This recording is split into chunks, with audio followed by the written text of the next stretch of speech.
Well, season one felt a bit fractured to me, in that we weren't quite sure not what we were doing, but the story. We had a mythology. We knew roughly the big points that we wanted to hit, but then we were kind of making it up as we went along, trying different themes, different characters to see which had some resonance.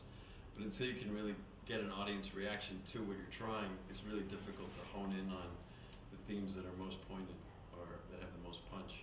So season two, I feel like it got distilled down to something closer to what we want,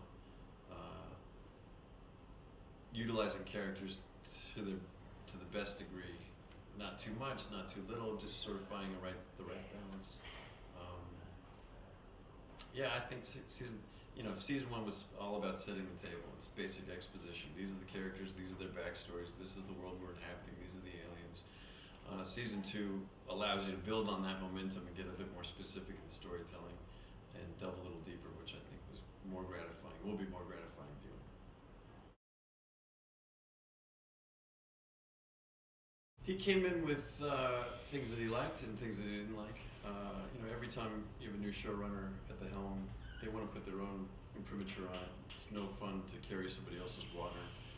And a lot of times that manifests itself in wanting to create new characters right off the bat and infuse them into the ensemble. That was certainly the case when we had our first sort of handover of the reins. Robert Rodat wrote our pilot script. And then Graham Yost came over to kind of craft the skeleton of the first season. Even though he wasn't with us as a showrunner, he ran the writer room and kind of crafted the first outline and introduced right off the bat characters like Pope and Maggie to sort of put his own stamp on the show. Raimi decided to sort of play the hand that he got dealt, but thematically kind of changed a lot of the focus of the episodes, and there were things that, like I said, he wanted to move away from. Aesthetically, there were two things that we identified right off the bat that we thought we could move away from. One was we shot a lot of daylight scenes in the first season, and there's something about the sun shining that seemed to dissipate the tension that we wanted to have be ever present, and to show that even though it's more uncomfortable to shoot at night, works better at night in shadow, with these characters having a real reason to fear the dark again. The second was that we occupied one location for 4 or 5 episodes last season. We found this high school and we kind of camped out there. And then watching that, we kind of felt that the show would work better if we were constantly on the move, if it felt that the aliens were nipping at our heels, and that this was a smaller group that was much more mobile and had to stay on the move in order to survive and be more effective storytelling. So right off the bat, those were 2 things that we changed. Yeah, and they're kind of harder as an ensemble, as a unit. That they've been battle tested. Their ranks have been thinned a little bit. They're not carrying as much dead weight. They're very good at picking up and moving at a moment's notice. They're very good at securing their perimeter. They're very good at finding food and ammunition and the basic things they need to survive. They just feel incredibly isolated. They've been cut off communication-wise from any other surviving unit and feel very much like they're the last one standing.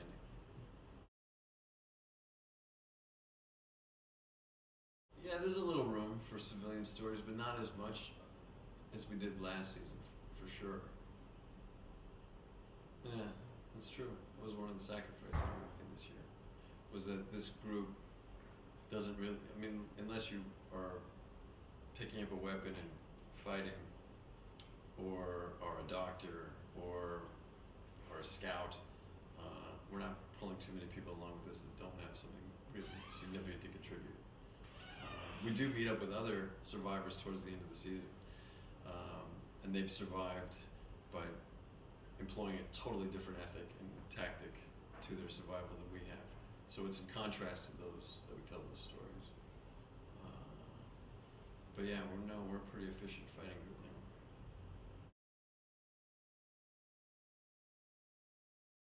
Yes, and one of the things I lobbied for was having him walk on that spaceship and then be suspiciously let loose allows a little opportunity for that, in that he's not quite trusted fully when he comes back. He may pose as a security risk. He may be a bit of Trojan horse.